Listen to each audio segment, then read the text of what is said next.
On today's episode, we'll discuss the what, why, and how of this podcast, in addition to laying down some ground rules for language, philosophical jargon, some other technical stuff. So I hope that you'll join us as we work to break down the partisan mindset and reshape our ideas on U.S. politics. This is episode 1 of season 1 of Escaping Left, Right, and Center. All right. Howdy, folks. Welcome. My name is Taylor. I'll give you a brief background on myself. There's not much to say, really. I have a history degree, quite possibly the most valuable degree there is to have. I'm kidding, of course. Went to a state school up here in the Northeast. Always had a love for history and interest in politics, but never claimed to be or could be proven to be an expert in any of these areas.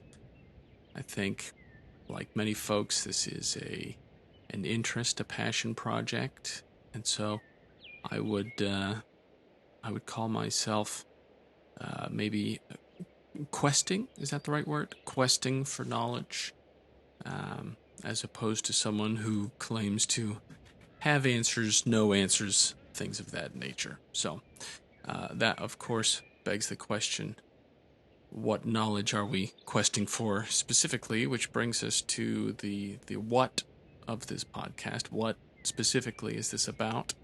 You probably guessed from the title that our main goal is to rethink the general philosophical dichotomy of this U.S. partisan mindset. We hear it constantly. It's always in the news. It seems to be permeating every political conversation, this sort of left versus right. But my goal with this program is to try and think outside the box and apply some of that much maligned critical thinking that they're always talking about, instead of just finding which of the systems fits best and running down that rabbit trail. To that end, we can then move on to, well, why is this podcast happening? There's certainly plenty of political podcasts of people who are smarter than me, more educated than me. Can't imagine what I could contribute, but as I thought about it, I've come up with three whys. Why would we be doing this? And the first one is just to have a formal mechanism for clarifying my own thought process on things. So as I grew up and throughout college, I sort of was more traditionally leaning towards one end of the current dichotomy, and still to some degree do, I think to a strong degree. But as time goes on, you start to think a little differently about things and ask, well, what was the sequence of philosophies that led to this conclusion, which now seems to be standard operating procedure? Can we pull the thread and establish, well, why is it that we think this is the way a certain topic ought to be regarded, or do we just make these grand assumptions? So this will be a tool for me, as I've done a lot of thinking and a bit of writing in the past on this topic, and so this will be just a good way for me to, and for hopefully us to work together to come to some sort of concrete, cohesive thought process. The second why is I have 3 kids, and part of my role as their dad is going to be to teach them, not necessarily to think exactly what I think, but to teach them how to think, how to analyze, how to think critically. And I think if you don't put in the work beforehand to figure out why it is you believe what you believe, it's going to be difficult to then pass that on to the next generation. So in addition to clarifying my own thought process, it'll give me a platform that I can then pass on to others. And then the third why would be to stave off the nihilistic hopelessness of the current political scene. I don't know if anybody else feels this way, or if it's just me. But if you spend more than 6 seconds reading any political news, it's not the cheeriest topic. No matter which side you currently lean towards, shall we say, there's not a ton of good news. And I don't believe that either side is currently in the business of selling good news. I think, as we'll get into a little bit later, bad news breeds loyalty in a lot of ways. So that, it sounds funny, but I think hopelessness is something I've struggled with in my political thinking, and I don't think that that's a rare phenomenon. So hopefully we can try and build something that's a little less soul crushing, I think, is the plan. So then on to the how. How are we going to structure this podcast? And so my plan is for each of the episodes to focus on a topic that relates to the partisan problem as it exists currently. So some examples of future episodes will be sort of the history of the quote-unquote left-right terminology. Where did we get those words? Why do we use them?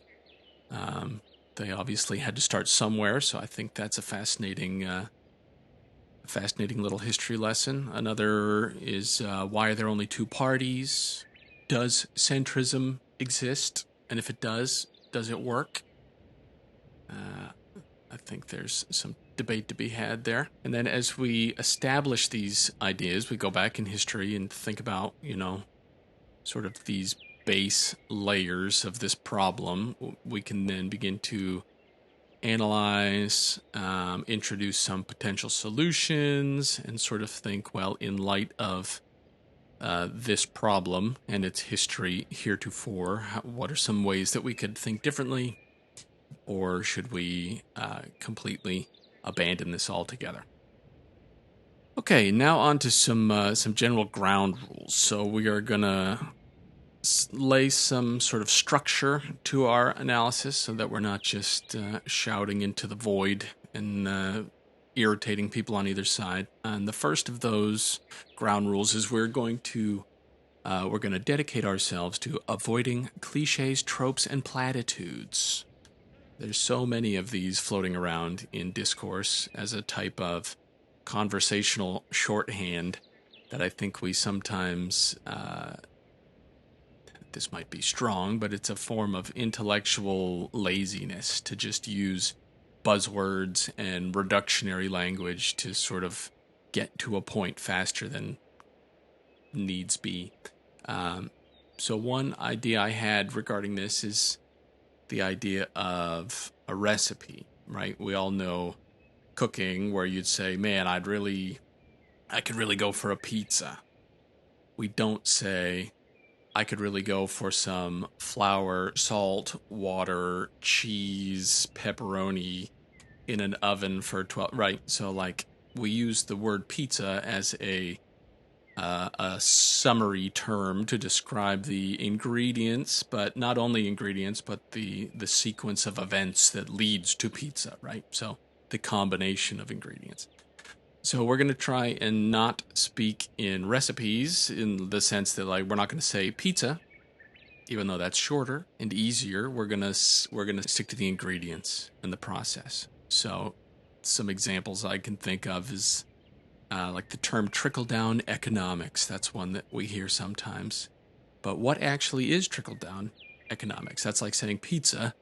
But let's get down into the ingredients. What are the constituent elements of that thought, and how can we think about it better than we currently do? Or something like entitlement programs or immigration reform or all these buzzword summations that have a lot packed into them, but we sort of skip over it for the sake of conversational convenience. So we're going to try not to be reductionists. Another specific way is when we refer to groups. We're not going to use broad brush sort of, right-wingers are XYZ or all leftists believe in XYZ. that's inaccurate, and I think that is lazy thinking. So we're going to be specific when we use quotations. We're going to cite, the person, the place, the time, all that good stuff. We want to clearly identify what those people believed, how they came to their conclusions. For instance, there's one person I'm going to spend an entire episode on, French political theorist. I won't give away his name yet, but he came up with this phenomenal theory about two-party systems, and he was a card-carrying socialist in France. So even from time to time, socialists have good ideas. I know I'm just breaking the rule I just said about not using reductionist language. So that about wraps up episode 1. We covered sort of the how, the what, the why, some ground rules, and hopefully this gives a sense of why we're doing it, what we're doing, and now all that's left is the actual ideas themselves. So I'm very excited. I hope you are too. And as we wrap up, I would just like to take a minute to thank our sponsors. However, we don't have any yet, so in the meantime, I will leave you with this little classic, and thanks so much for listening. Until next time. Hey there, you're invited to get behind the wheel of the Lark by Studebaker. What an automobile! See your Studebaker dealer today. Get in the Lark and driving away. The Lark by Studebaker. Fun driving today. Come on, try out the Lark by Studebaker today. Learn how roomy it is inside, big enough for 6 passengers, and how much shorter than conventional cars it is outside. Discover how sure and easy it is to handle, to turn, to park. Feel the surprising power it delivers. See the smart styling it offers. See how it's built to save you money on all out-of-pocket operating costs. And learn how little it will cost you to buy. Go to your Studebaker dealer and get the facts on today's best buy on wheels.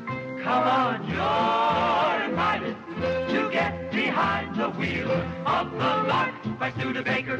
Fun driving today.